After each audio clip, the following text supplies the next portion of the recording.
Welcome back to Good Morning Football. If you guys watch the show, you know that Nate Burleson and I get along. We also come from different vantage points. I spent double-digit years in the press box. Nate spent 11 seasons in an NFL locker room and on the gridiron. So although we agree on a lot, we don't agree on everything. I'm going to present 3 statements, and we'll have a very civil debate. I'll start off with the first statement here, okay, Nate? Kirk Cousins is to blame for the Minnesota Vikings struggles this season. Oh, that's a good one. Now, we do get along, but sometimes I do feel like you're out of your mind, and I feel like Kirk Cousins is not playing in the right mind.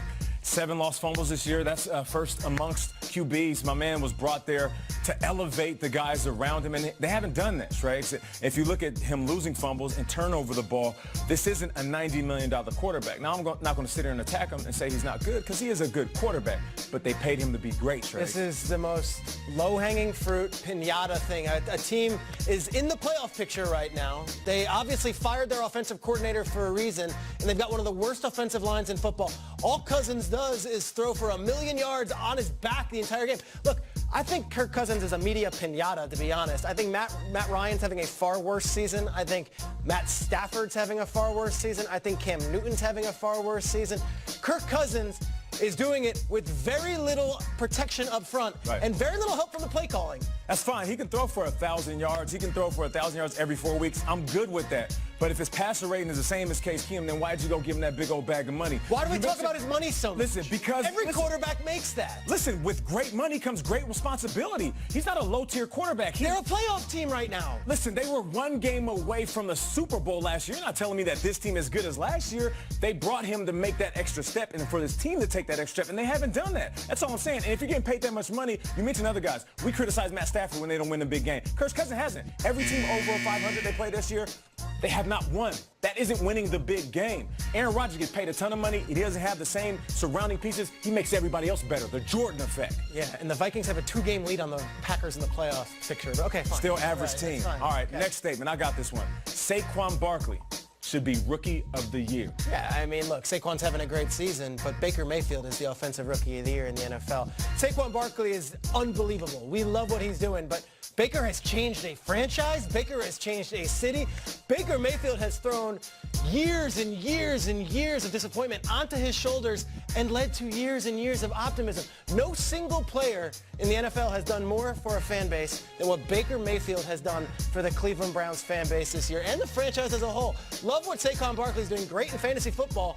Baker Mayfield is a culture changer, and when it comes to Rookie of the Weeks, Baker Mayfield's been voted Rookie of the Week 4 times. Saquon Barkley, 1. All of a sudden at the end of the year, it's a no-brainer. Saquon? So you start off by saying Saquon's having a great year. I didn't ask you to describe the omelet you had this morning. It's not great. He's having a phenomenal year. When you look at the 1,100 scrimmage yards he's having per game, that's right up there with Edgerrin James. Edgerrin James had a phenomenal rookie year. He's an absolute monster, on pace for 200 total yards. You know who else did that in the rookie season?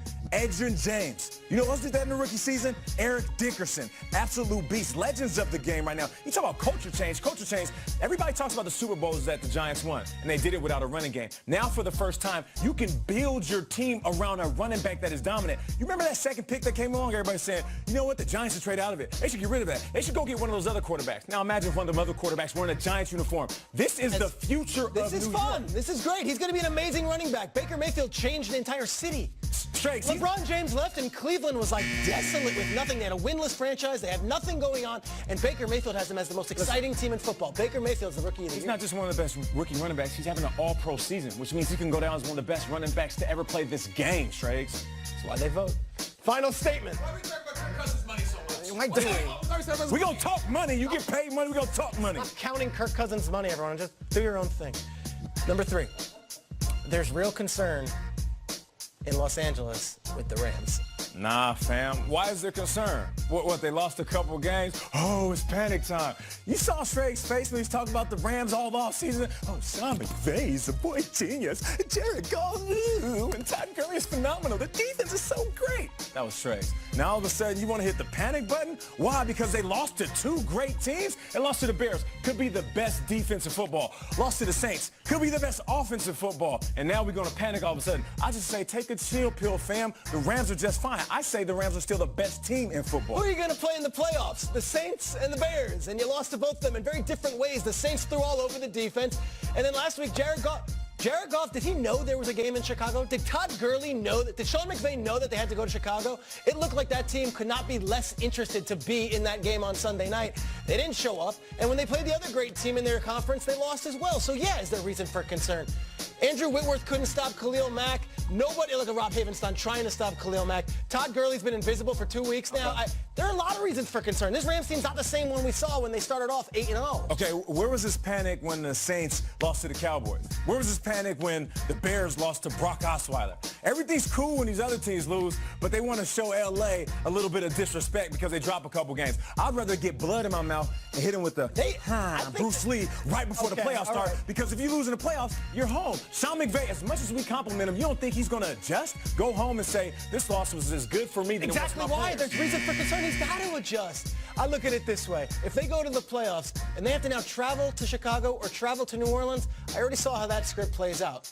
If they had him at home, if they had won those 2 games, it's a whole different story. Trey, they got the best running back in football in Todd Gurley, and they got Aaron Donald. This team is not going to have the same type of result that they had in Chicago. Todd Gurley needs to get going then. They're about to fix this, and people going to have to go through L.A. to get to the championship, and it ain't going to happen. I got the Rams going to the Super Bowl. Good job, Trey.